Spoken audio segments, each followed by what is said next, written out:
Et le Madrilène, c'est Alexandre, j'espère que vous allez bien les gars, j'espère surtout que tous les frérots madrilènes vous êtes aussi chauds que moi, aussi impatients que moi à 48 heures du match le plus décisif et important de la saison du côté du Real Madrid. Et c'est pour ça qu'on va se retrouver aujourd'hui pour l'analyse de l'avant-match entre Chelsea et le Real Madrid pour les demi-finales retour de Ligue des Champions, qu'on va aborder bien évidemment dans la peau du non-favori quasiment pour une fois, vu qu'à chaque fois quand même avec l'expérience et notre effectif on est censé être favori en demi-finale, sauf que là pour le retour forcément on est en ballottage défavorable après le score du match aller qui a fini sur le score de 1-1, même si Pulisic et Benzema ont mis de très jolis buts. Il faut dire ce qui est en tout cas la vérité, on a été plus que bousculé à domicile à Valdebebas et donc à Madrid par une équipe de Chelsea qui nous a bouffé techniquement, physiquement et tactiquement. Une équipe de Chelsea qu'on n'avait pas sous-estimée et qui n'est pas à sous-estimer non plus pour match retour, qui ont retrouvé un second souffle impressionnant depuis que Thomas Tuchel les a repris après le limogeage de Frank Lampard. Une équipe qui au niveau des cadres a retrouvé des sensations, qui a retrouvé de la solidité, de l'expérience,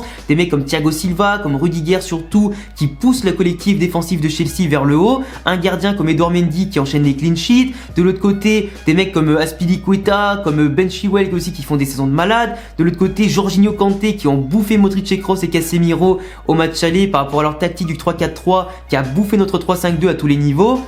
En attaque bien évidemment, même si Timo Werner a été plus que mauvais et grâce à lui on est encore en vie au match retour, parce que s'il avait été plus efficace ou si c'était Giroud, et je le dis même, si ça avait été Giroud ou n'importe quel autre attaquant de Chelsea à sa place sur les occasions manquées, on aurait pu repartir avec 1, 2 ou 3 buts de plus de retard, ça aurait été impossible tu vois. Donc merci Werner bien évidemment pour son manque d'efficacité, mais de l'autre côté t'as quand même des mecs comme Mason Mount, comme Havertz, comme Ziyech etc, comme Pulisic surtout, qui ont retrouvé un niveau fantastique, qui font gagner Chelsea tous les matchs quasiment contre les petits, les moyennes équipes en première ligue et qui les font même aussi battre les gros, combiné bien sûr à la solidité défensive vu qu'ils enchaînent les clean sheets même contre City, Liverpool, Tottenham etc. Donc vraiment une équipe de Thomas Tuchel qui a une dynamique plus que positive, qui est aussi favori que nous pour arriver en finale et potentiellement gagner la finale aussi. C'est impressionnant. C'est impressionnant, ils ont montré au match aller que c'était pas des clowns, qui pouvaient largement nous bousculer. Nous il est vrai que de notre côté on a des covidés, on a les blessés. On a la fatigue aussi parce que comme on avait beaucoup d'absents, on a très peu fait tourner en tout cas par rapport au match de Liga et Ligue des Champions.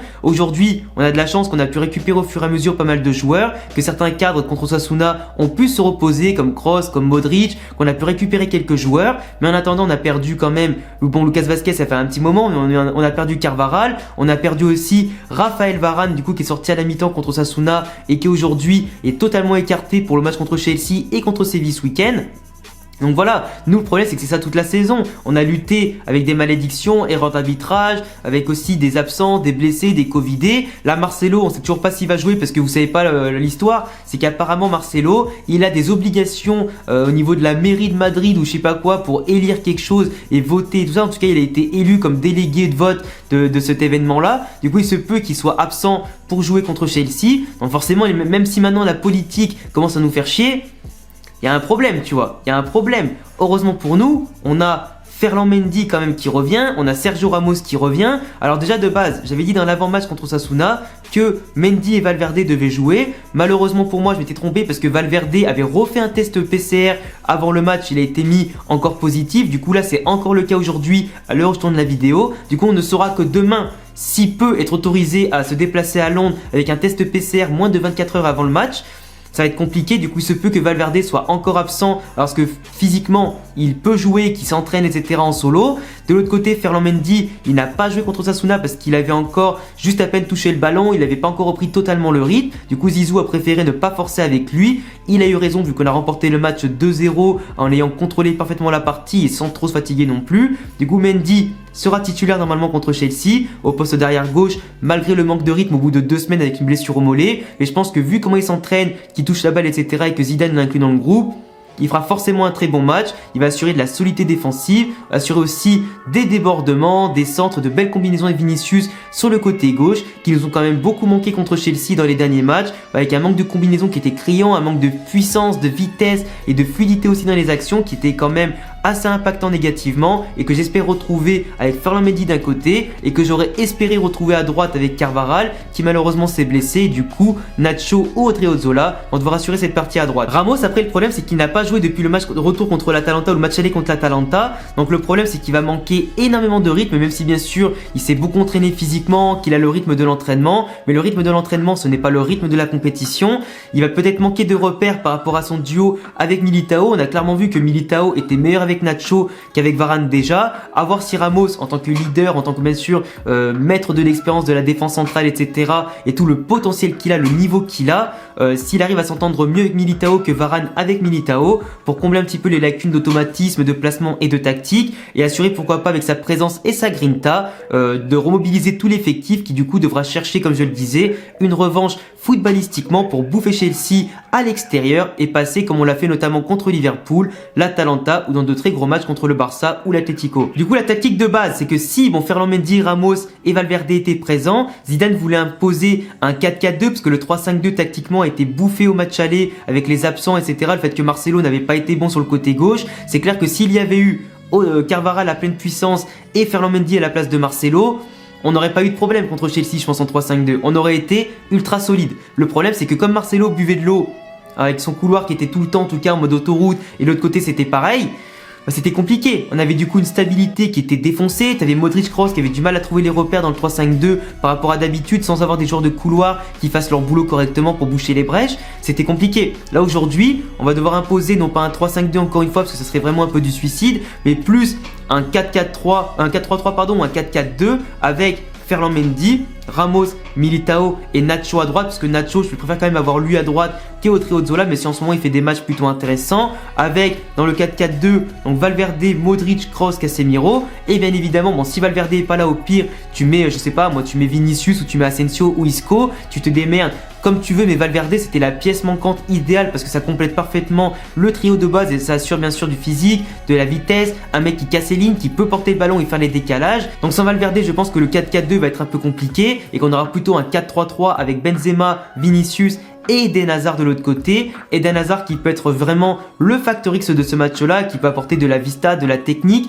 et qui peut peut-être retrouver des sensations comme on l'a vu contre le Betis et Osasuna, qui peut, je l'espère, faire la différence contre son ancien club, qui peut apporter l'élément qui nous manque offensivement pour la fluidité, les actions, peut-être je sais pas un but sur coup de pied arrêté, un coup franc, une frappe de loin, faire la différence sur des crochets. On attend que ça, en tout cas si Eden Hazard veut se montrer, c'est ce match-là et pas un autre. Il doit faire la différence aujourd'hui, montrer aux supporters, aux coéquipiers, à Zizou et au club qu'on a eu raison de l'acheter et montrer que son prix sera validé par des prestations masterclass dans les moments les plus importants, c'est-à-dire dans la trame finale de la Liga et aujourd'hui en demi-finale retour. Après les Factor X, bien évidemment, ce sera surtout aussi le milieu de terrain. Si on joue en 4-4-2 ou 4-3-3 qui est Valverde ou pas du tout, il faudra surtout assurer la possession du ballon. Possession du ballon qu'on a eu du mal à avoir avec le gros pressing en 3-4-3 de Chelsea qui nous a agressé, qui faisait aussi derrière un contre-pressing impressionnant qui nous lâchait à aucun moment. Après les conditions climatiques avec la pluie et tout ça pour jouer en contre ou pour balancer Vinicius c'était pas l'idéal. Là cette fois-ci on espère quand même qu'il y aura de bonnes conditions aussi à ce niveau-là et qu'on aura une maîtrise technique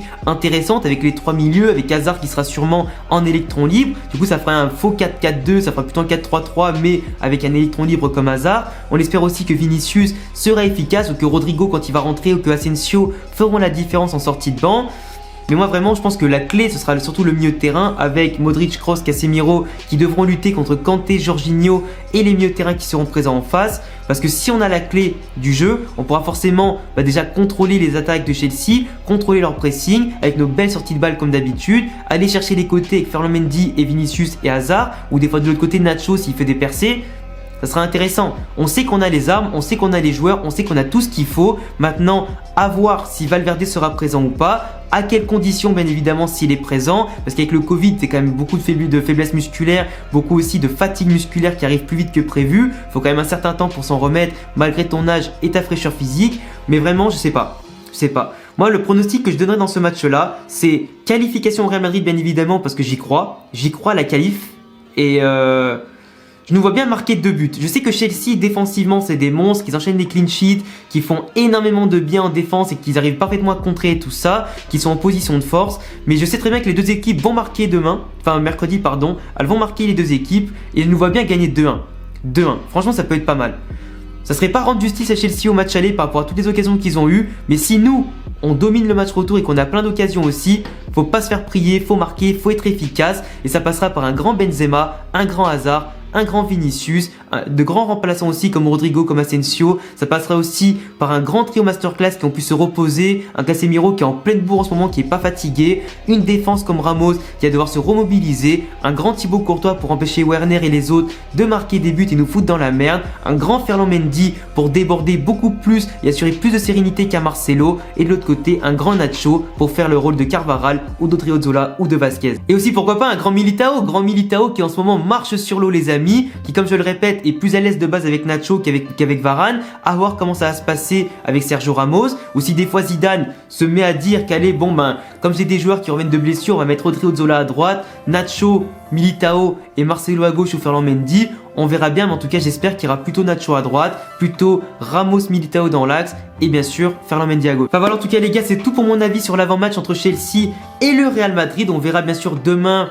comment vont évoluer le groupe, s'il va y avoir encore des absences, si bien sûr tout le monde va revenir, sauf Varane qui est blessé, sauf Carvajal et Vasquez qui de sûr sont écartés, à voir si Valverde sera présent ou pas dans le groupe, à voir bien évidemment comment Zidane va aborder ce match. On se retrouvera bien évidemment mercredi soir pour la qualif ou l'élimination pour faire ensemble le débrief à chaud de ce match là. Du coup je vous laisse vous abonner, cocher la cloche et me follow sur tous mes réseaux qui s'affichent ici ou en description. A bientôt les gars pour prochaine vidéo, ciao.